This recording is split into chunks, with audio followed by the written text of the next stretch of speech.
weeks. Yeah, this project's been really exciting for us to tackle. A lot of new challenges, but a lot of exciting new things we get to do. So we're going to actually show some of the vehicles that you'll see in today's video. So this is the T-80 main battle tank out of Russia. It's armed with a 125 millimeter tank cannon there. Very powerful vehicle. So some really early gameplay footage, though, by the way, that we're seeing here. Yeah, this is all pre-alpha. Okay. So this is the Challenger 2 main battle tank out of the United Kingdom. It's a very heavily armored vehicle.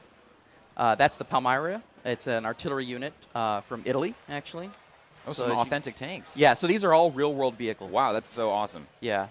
So this is the M109A6 Paladin, an artillery piece in use by the United States today, actually. So that's a very modern America. Awesome. So this is the Stingray 2. It's an example of a modern light tank. Very lightly armored compared to some of the things we've been looking at, but it's a lot quicker as a result. Still armed with a very powerful cannon. This is the FE510 here. It's a armored fighting vehicle from the United Kingdom. And it features a smaller barrel there. That's actually an autocannon, which means it fires very rapidly. This is the BMP-3, a armored fighting vehicle out of Russia. And that tube there on the top is actually an anti-tank guided missile launcher. And we'll see those in play today, too. This is the LAV-150, an example of a wheeled vehicle in our game. This is also a armored fighting vehicle. Yeah, those actually all look really, really cool. It's awesome that you've adapted these real vehicles. Yeah, and we've kind of divided them up with different strengths and weaknesses. This is the M1128 mobile gun system. This is actually a wheeled tank destroyer in use by the United States. This tiny thing is the Weasel 1 from Germany. It's the smallest vehicle in our launch lineup. Sometimes we call it hard mode. This is LAV-600, another wheeled tank destroyer armed with a heavy tank cannon there, but it doesn't have a lot of armor on the hull. So in Armored Warfare, players are going to collect these vehicles, but they're also going to upgrade them. So what we're looking at here is some footage of the Challenger 2, and there's kind of a before and an after shot here. You're seeing the Challenger 2 as it looks when the player first gets it, and then you're seeing what the Challenger 2 looks like when it's been fully upgraded with an armor upgrade kit. So you can see the cage armor applied to the back there. That helps defend the vulnerable locations. And that heavy armor plating on the side, too. That is too rad. I love that element of depth that you're adding to this game. It seems like, on the surface it seems simple. We got some tanks, and they're, blasting each other, but then, you can upgrade them, and that's so really cool. It's awesome. And we really want players to see those upgrades as they put them on the vehicle. So in Armored Warfare, players take on the role of a commander of a private military corporation. As that commander, that means every player has their own base, their own arsenal of vehicles, and their own personnel to train and manage. So players are going to make progression through the game by participating in PvE content and taking on PvE missions in cooperative scenarios. Today's example is a 4-player mission against enemy vehicles. Yeah, I've seen so we got a base here. Is this your base? Yeah. Yeah, so every player's going to have their own base that they're going to manage. Oh, that's We're so going tight. to talk about that more in detail at a later time, but just kind of a sneak peek there. Oh my gosh, that's so sick. All right, so we got an overhead. Yeah, so map this here. is the first map we're going to show off today. We call this map Oil Fields. The teams are actually going to spawn at one of these 3 spawn points that you see on the map there. The primary objective is for the vehicles to move out and take out these 3 weapon storage depots that will be scattered around the map. Players also have a secondary objective, and that is to take out these 3 surface-to-air missile sites within 5 minutes. But the secondary objectives are optional. Players are just encouraged to accomplish them. They would receive more rewards and progress after the mission if they're able to pull them off. So here we are actually jumping into the map itself. You said earlier this is some of the first gameplay footage that anyone's really ever seen? Yeah, we haven't shown pure gameplay footage like this to date, so this is the first time being able to check it out. Wow. Right here at the start, you see a plane getting shot out of the sky, just reinforcing the danger of those surface-to-air missiles that you've been tasked to take out. Yeah, he's having a bad time. Yeah. So on the side there, you'll see the players have their objectives list, including the secondary objective of taking out those surface-to-air missiles. They have 5 minutes to do it, otherwise the next flight of planes are going to get shot down. So that's part of the background narrative of kind of what players are engaged here. We nailed them. So here we have the T-80 with its trusty battle log in the back there. That's the Russian main battle tank. Now, can you switch between tanks? No, each player is in control of an individual tank. We're just switching camera view Okay. just to give you an idea of kind of how the different vehicles are playing. Perfect. This is the Stingray 2, and what he did there is he actually just fired off some smoke grenades. Smoke grenades provide essentially temporary cover from being spotted by the enemy, and so he's able to do that. You can use that opportunity to go take some cover or get out of the line of sight or finish someone off before they can see you. It's kind of one of the example of different options the players have to equip their vehicles with.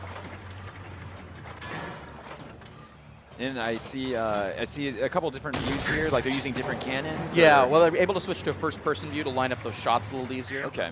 So this vehicle here is actually the Leopard 2A5. It's a main battle tank, a very powerful machine out of Germany.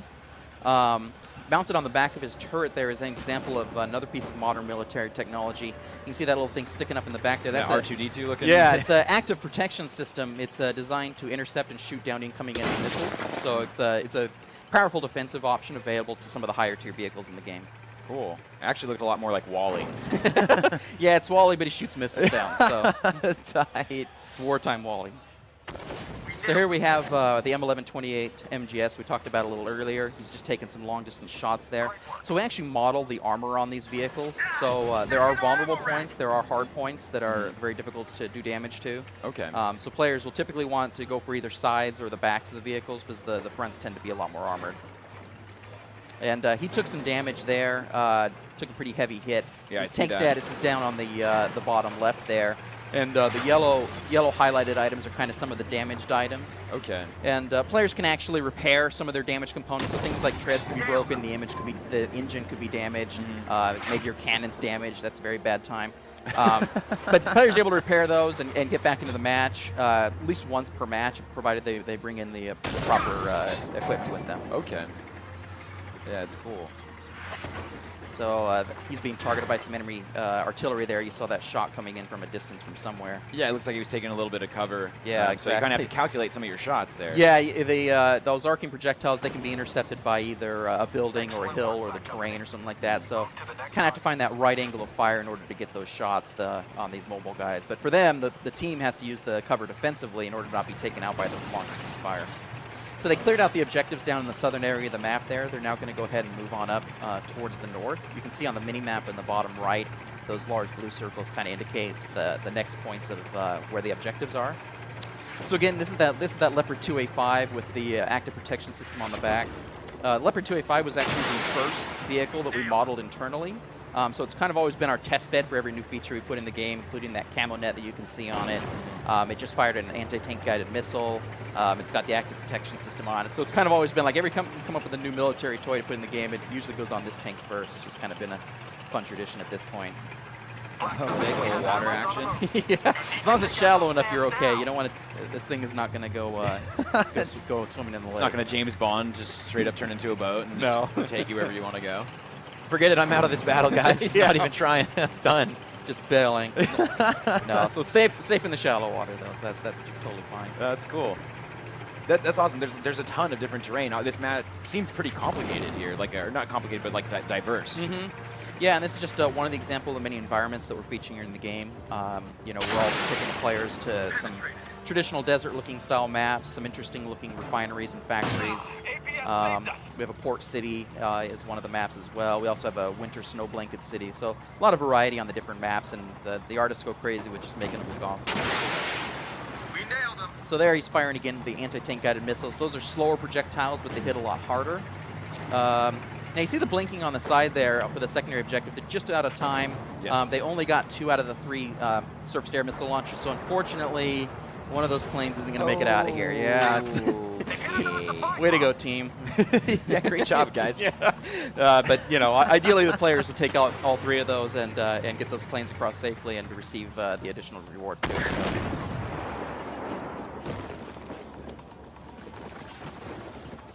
They're just mopping up the last enemies around this last objective here. This again that Stingray 2, the little light tank. Yeah, so you see they're on the destroy the munitions weapon because the secondary objective, it's over. Yeah, missed the boat on that one. Okay. But as I mentioned before, those are optional. Mhm. You can still complete the map. If you just want to save people, you know, it's cool. Yeah, it'd be good to do that, you know, if you could, while you're out there. No, but the primary objectives are really the mandatory things in order to be successful. Okay. And then the secondary objectives typically have some type of challenge element to them, so not everyone's going to be able to do them every time. In this case, it was a timer. Some of them might require synchronization or coordination or some other extra element that's going to require players to work together in order to pull it off. Speaking of extra elements, I do see an interesting challenge over there, destroy an enemy vehicle while ramming into it. So there's also some collision damage. Oh yeah. There's so the vehicles can ram each other and do damage. Challenges that, like the one listed there, is something players have for themselves. So he has that challenge. The other players do not have that challenge necessarily. They may have some other challenge. Okay. But yeah, there's definitely ramming damage, collision damage, things like that. In fact, there is, in this example, we actually unfortunately have some friendly ramming damage. That Stingray 2 is getting a little too close there, Okay. and he ran into the back of the other guy and blew up. So not looking good there for the team. We do have respawns in this example, though. The PvE mode would feature respawns, even Okay. though the PvP mode, you'd pretty much have your one shot and you don't want to Okay. blow it. So that's a little bit of generosity on the play versus environment side. So they're moving in on the final area here, the last circle on the mini-map. Some of them are kind of low on health, so they're going to want to be pretty careful there. So he's going to throw out the smoke grenades, give himself some cover.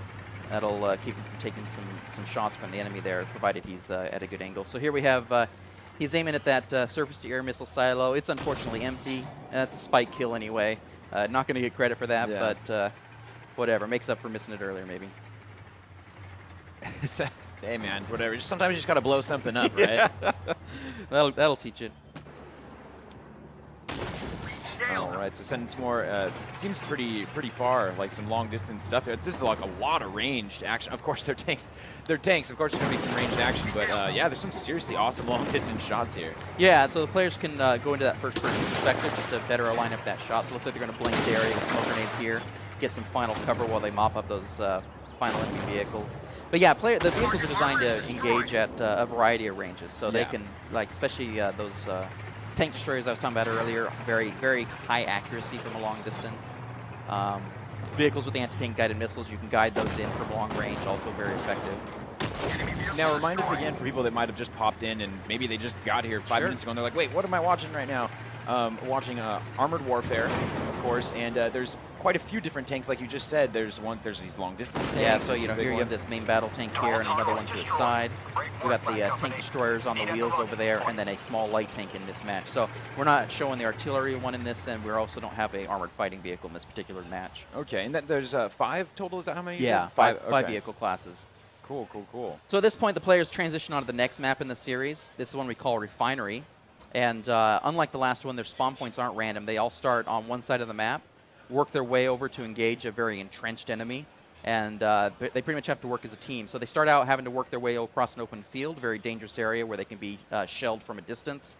And then they'll work their way into that refinery over there. The objective is to get to the center of the refinery, get that capture point in the center, and then they'll win this map.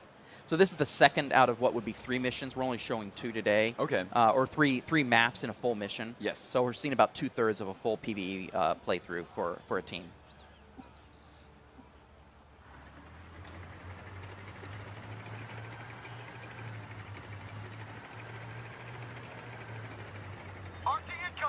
So we're moving out, being a little careful. As I mentioned, the first part's kind of in the open, so they have to figure out how to engage that enemy without just being easy targets. So they're kind of working their way over that hill there.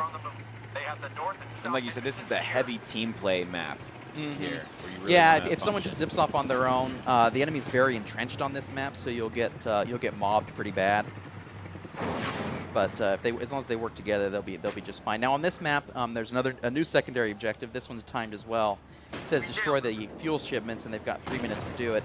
That's actually marked by the blue circle on the mini map on the north east corner there, and that's basically a train that's going to take off in 3 minutes. The objective is to go blow up the fuel tanks on that train before it gets out of there, and because it's so far back in the map, this is a situation where you kind of want one of those fast little AFVs.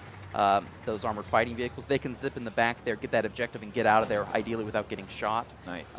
This team, unfortunately, doesn't actually have an AFV with them, so they're going to have a little tougher time. All these vehicles are a little bit larger and slower, not necessarily suited for making kind of that spy run to the back there to take those out. But let's see if they manage to pull that off.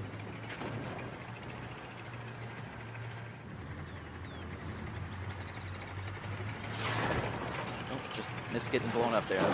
Good dodge. Yeah, barely. Yeah. That's some of that dangerous long-distance fire. If that I was mentioned. real life, could you imagine? You probably would just be like, I'm done. Yeah, it'd be pretty terrifying. The shockwave alone would certainly do a number on you. I'm out, guys. I'm turning this into a boat, and we're hitting the water. We're going for the river. Head for the river. I think we talked about a lot of the overlays here, but we might not have really discussed what's going on at the bottom of the screen here. We got a couple different missiles, it looks like, that you can fire. Yeah, there's some different types of ammunition available to the vehicles. In this case, you have 2 different types of shells on the Stingray 2 here. Different shells are going to have different mechanics. We do simulate kind of what these shells do in the real world and how they interact with different armored.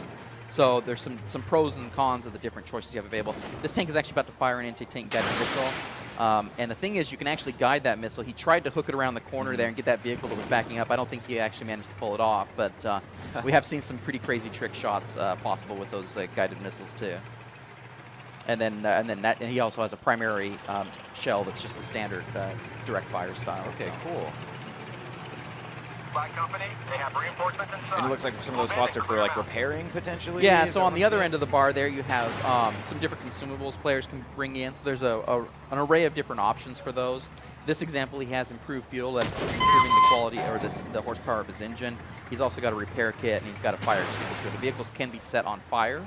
Either it's a fuel fire or their engine can get lit up, and you'll want an extinguisher option to get that under control. Otherwise, you take a lot of damage. Okay, that makes sense. Yes, that is what a fire extinguisher would be used for. And then this one, he has also the first aid kit there. The crew members of the vehicles can also be injured. So first aid kit there to try and get them back on their feet and get them through the match. So they didn't manage to get the secondary objective either. Not batting 1,000 here on the optional objectives, but so what would have happened is that the train actually pulled out of the station at the time limit. Opportunity to take it out is pretty much gone at that point. Yeah, that's like all the fuel shipments. The whole enemy army is just completely fueled up. Yeah, it's like, way to go, guys. That's okay. No bonus credits for them. It's an alpha. They're learning, right? They're learning. Yeah. So yeah, their final objective here is pretty much to clear up the rest of the vehicles inside the refinery. There's a capture circle in the center. They get on that and hold it for about a minute, and as long as they don't take any damage for that duration, then they'll succeed in the mission. Obviously, the easy way to pull that off, or ideal way to pull that off, is to take out all the vehicles. Sometimes players figure out some other tricks for finishing it even without destroying all the enemy vehicles, and still being able to take that capture point. So there are some different options there. That's awesome. That's I like the concept of this map. It's like it mixes up the game a little bit. This is really stealthy. It seems like you're kind of like hiding around walls and kind of poking out. Yeah, they started out there in the open. Now they're engaged in this close quarters combat. So APS, knock down a shot. So right here, what just happened is that these things are firing missiles. APS saved us. But this is that Leopard 2A5 with the active protection system, so it actually shot down those missiles. It all happens in the blink of an eye, so it's very hard to see in action. So that's why we've got the VOQ there, just to kind of let you know that yeah, your equipment just saved you there. Target armor is destroyed. So you can see the blue bar filling up at the top there. Looks like they're about to secure the mission, or awesome. secure the refinery here, and finish this map off. At that point, then they would move on to the third map of the series and take on the challenges there. At the end of that, their performance during the matches would be tallied up, and they'd get their progression out of that. I love how all the fuel shipments are gone, but we got the refinery. Hey, at least you got that now, right? So they got the last shipment out. But yeah, so then here at the end of the mission, just friendly helicopter coming in. There we go. Troops coming in to secure the place. Looks like they're blowing it up a little bit. But we've secured it now. Blow it up. Secured it now. Now send in the missiles. But yeah, so that's like I said, the second example of the maps we